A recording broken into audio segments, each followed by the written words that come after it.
Bienvenue dans Terrienne, votre rendez-vous de l'information sur la condition des femmes dans le monde. Aujourd'hui, elles ne sont qu'une trentaine de femmes à occuper le poste de chef d'État ou de gouvernement dans le monde. Au rythme actuel, il faudra 130 ans pour atteindre la parité dans les décisions politiques du plus haut niveau.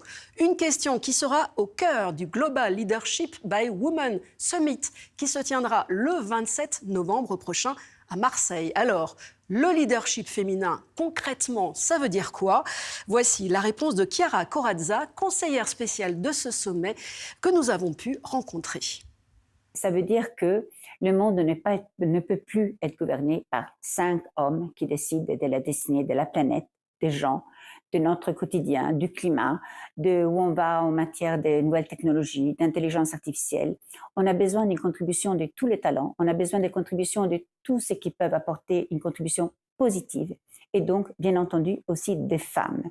C'est pour ça qu'en regardant tout ce qui doit être fait en ce moment dans le monde, je pense que le vrai problème est un problème de gouvernance.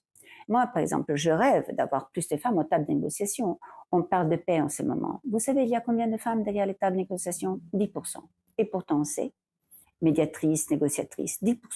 Pourtant, on sait que quand les femmes préparent la paix ou préviennent les conflits, la paix dure beaucoup plus longtemps.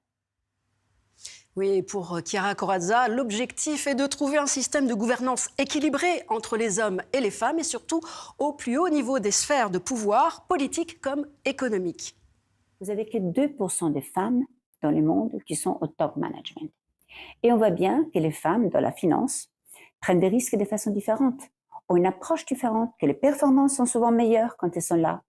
Pas parce qu'elles ont peur ou sont plus prudentes et autres. Pas du tout. C'est parce qu'elles ont juste une optique peut-être qui apporte une valeur ajoutée. Mais s'il y a une seule femme ou 2 femmes, ça ne suffit pas. Il faut qu'il y ait au moins 30% de femmes dans un COMEX ou dans un conseil d'administration ou une table de négociation pour compter. Parce qu'une femme toute seule est inaudible. Alors, faut-il des quotas? Pour Chiara Corazza, seules les lois permettent de percer ce fameux plafond de verre. Et pour elle, le modèle français peut servir de référence dans le monde. En décembre 2021, la France a voté une loi qui impose la présence de 30% de femmes dans les CODIR, les comités de direction, ainsi que dans les conseils d'administration des grandes entreprises. Le vrai problème, c'est le nombre.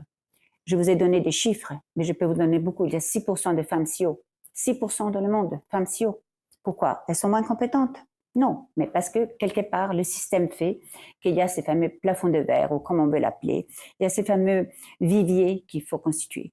Nous sommes l'unique pays au monde qui a une loi qui s'appelle la loi Rixain-Castaner, qui permet aux femmes d'avoir une place au soleil qui l'attend au niveau des comités exécutifs et des CODIR. 30% d'ici 2026, donc demain, et on est arrivé déjà à 29, on était 18 il y a 4 ans. C'est quand même une super belle progression.